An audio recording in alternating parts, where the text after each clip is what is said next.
Olá a todos, sejam bem-vindos a mais uma aula de patologia com foco em inflamação. Estamos terminando nossa playlist, temos só mais algumas aulinhas, então é só umas aulinhas curtas para finalizar os pequenos detalhes que ainda não foram falados a respeito de inflamação. Hoje falaremos sobre nomenclatura, classificação e as formas de inflamação. É um guia, praticamente, de terminologias e classificações das manifestações morfológicas dos processos inflamatórios nos diferentes tecidos e órgãos do corpo humano. Ajuda até quando você escutar em algum lugar, você já saber que estamos falando sobre inflamação, onde e qual é ela. Vamos lá. As inflamações recebem a determinação específica baseada no tecido ou órgão acometido, seguindo de um padrão sistemático de nomenclatura médica, tá? A regra básica da nomenclatura segue a estrutura: nome do órgão ou tecido, mais o sufixo "it". Exemplo clássico é apendicite, inflamação do apêndice; gastrite, inflamação do estômago; meningite, inflamação das meninges, que ficam no sistema nervoso. Frequentemente, essas denominações são adjetivadas de acordo com as características morfológicas específicas do processo inflamatório. Como assim? Apendicite purulenta, quando tem formação de pus no apêndice. Na apendicite, no caso, né? Pleurite fibrinosa, quando está ocorrendo a exudação abundante de fibrina na pleurite. Alguns desafios na classificação dessas inflamações. A impossibilidade de classificação puramente etiológica. Existem agentes diversos que podem causar inflamações com características anatomoclínicas semelhantes, tornando impraticável uma classificação baseada apenas na causa. A variabilidade da resposta. Um mesmo agente etiológico pode provocar diversos tipos de inflamação, dependendo do estado de reatividade do organismo hospedeiro. As limitações dos critérios anatômicos e clínicos. Critérios puramente anatômicos ou exclusivamente clínicos também não são adequados para uma classificação abrangente e funcional. A classificação eclética, que combina particularidades morfológicas com a predominância dos fenômenos inflamatórios, é a mais aplicável na prática clínica. Vamos lá. Sobre as inflamações temporais, a inflamação aguda dura até 3 meses. A subaguda é de 3 a 6 meses e uma crônica é acima de 6 meses. A evolução temporal dos processos inflamatórios constitui um critério fundamental para sua classificação. Essa distinção temporal não é apenas arbitrária, mas reflete diferenças significativas nos mecanismos celulares, padrões de exudação e potencial de resolução ou cronificação do processo. As características das inflamações agudas. Sinais cardinais presentes: eritema, edema e dor, calor, né?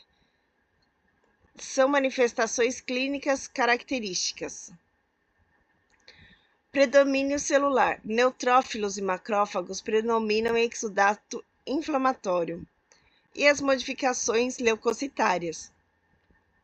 Alterações nos leucócitos exudados são discretas em processos de curta duração.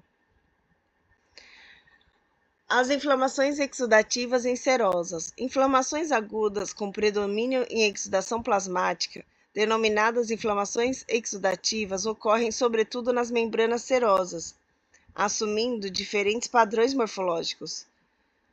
Inflamação na serosa, exudado fluido com aspecto de soro, líquido e transparente. Inflamação fibrinosa, rica em fibrina, que se deposita nas superfícies da serosa formando camadas. Inflamação serofibrinosa, exudato líquido com depósitos de fibrina. Quando ocorre hemorragia associada, a inflamação é denominada de serohemorrágica ou serofibrino-hemorrágica, pleurites, peritonites e pericardites, frequentemente assumem um desses aspectos, dependendo da etiologia do processo inflamatório. Pericardite fibrinosa. A imagem ilustra uma pericardite fibrinosa onde o pericárdio foi aberto para mostrar a camada espessa da fibrina que cobre o epicárdio. Esse tipo de inflamação aguda, exudativa, é caracterizada pela deposição abundante de fibrina na superfície serosa, conferindo um aspecto esbranquiçado e rugoso, frequentemente descrito como coração peludo ou cor villosum. Inflamações e mucosas. A inflamação catarral.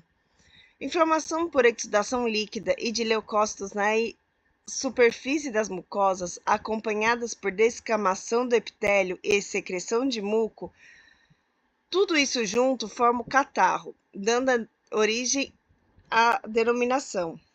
Exemplos clínicos incluem faringites e laringites, frequentemente observados em quadros de gripes e constipações. Inflamação atrófica é uma forma crônica da inflamação catarral, que pode acompanhar de atrofia progressiva da mucosa, sendo então designada inflamação atrófica. A gastrite crônica atrófica é um exemplo paradigmático. A inflamação pseudomembranosa, geralmente de origem bacteriana, ocorre quando o agente produz toxinas que causam necrose extensa do epitélio, iniciando fenômenos de exudação das fibrinas e das células. A fibrina forma uma camada espessa sobre a mucosa, assumindo um aspecto de membrana pseudomembrana, habitualmente esbranquiçada, quando removida deixa uma superfície cruenta. Exemplo é a laringite diftérica ou colite pseudomembranosa. Inflamações necrosantes e purulentas. Inflamação necrosante. Acompanham-se de necrose extensa na área. A enterocolite necrosante de recém-nascidos exemplifica esse tipo, caracterizada por necrose e inflamação da mucosa intestinal. A etiologia, embora não completamente esclarecida, parece relacionar-se com isquemia e reperfusão, favorecendo a colonização por bactérias da microbiota intestinal. Inflamações purulentas caracterizam pela formação de pus, podem ser agudas ou crônicas e ocorrem em qualquer órgão. São causadas por bactérias piogênicas, especialmente as estafilococcus e streptococcus, e induzem grande exudação de fagócitos e fibrina. A toxina da bactéria mata os fagócitos, liberando hidrolases que causam necrose lítica nos tecidos. A mistura do exudato inflamatório com os restos necróticos forma o pus. Características do pus e formas de inflamação purulenta. Composição do pus. O pus apresenta aspecto viscoso, com coloração e odor variáveis, conforme a bactéria causadora. Na composição microscópica, encontraremos fibrina, restos celulares e fagócitos, piócitos repletos de vacúolos fagoslisossomáticos. A pústula, inflamação purulenta aguda e circunscrita da pele mucosa, o pus acumula-se entre o epitélio conjuntivo subjacente, formando a elevação amarelada, observada em piodermites por estafilococcus ou streptococcus, em viroses exantemáticas como a varicela. A inflamação serosa viral complica-se com colonização bacteriana, originando as pústulas. A cura, restituição da integridade em formas discretas, cicatrização nas formas necróticas e hemorrágicas. O abscesso. Anatomia e evolução. Na cavidade central, ocupada pelo pus, forma a coleção purulenta característica do abscesso. A membrana piogênica, camada interna do tecido infiltrado por leucócitos em destruição, geradora do pus, e a camada externa, tecido com fenômenos vasculares e exudativos, origem dos tecidos de granulação e reparação. O abscesso é uma inflamação purulenta circunscrita, caracterizada pela coleção de pus numa cavidade neoformada, escavada nos tecidos pela própria inflamação e circundada por membrana de tecidos inflamados. A cura começa pela cicatrização após a absorção do pus e a membrana piogênica. A drenagem, que é o momento de eliminação através da ulceração ou fístulas para o exterior ou condutos naturais. O encistamento, quando falha a absorção completa e forma então um cisto. As formas especiais de inflamação purulenta: o furúnculo, o abscesso na derme e por vezes causados no subcutâneo, geralmente causado por estafilococos que penetram os folículos pilosos e as glândulas sebáceas. A cura com restituição de formas pequenas ou cicatrização das extensas. O fleimão, antraz. Inflamação purulenta difusa, onde o pus infiltra o tecido conjuntivo sem formar a membrana piogênica. Variantes incluem fleimão pútrido, germes da putrefação, o efizematoso, com germes gasogênicos, e duro, com pouca liquefação. O abscesso frio não é inflamação purulenta verdadeira, é um acúmulo de material necrótico liquefeito que segue estruturas anatômicas por gravidade. Exemplo, o mal de Pote, a tuberculose vertebral, com coleção no mediastino posterior ou fossa ilíaca. Nota: antraz, fleimão, não deve ser confundido com antrax, infecção por bacilos anthracis, que produz o carbúnculo na pele com crosta negra característica.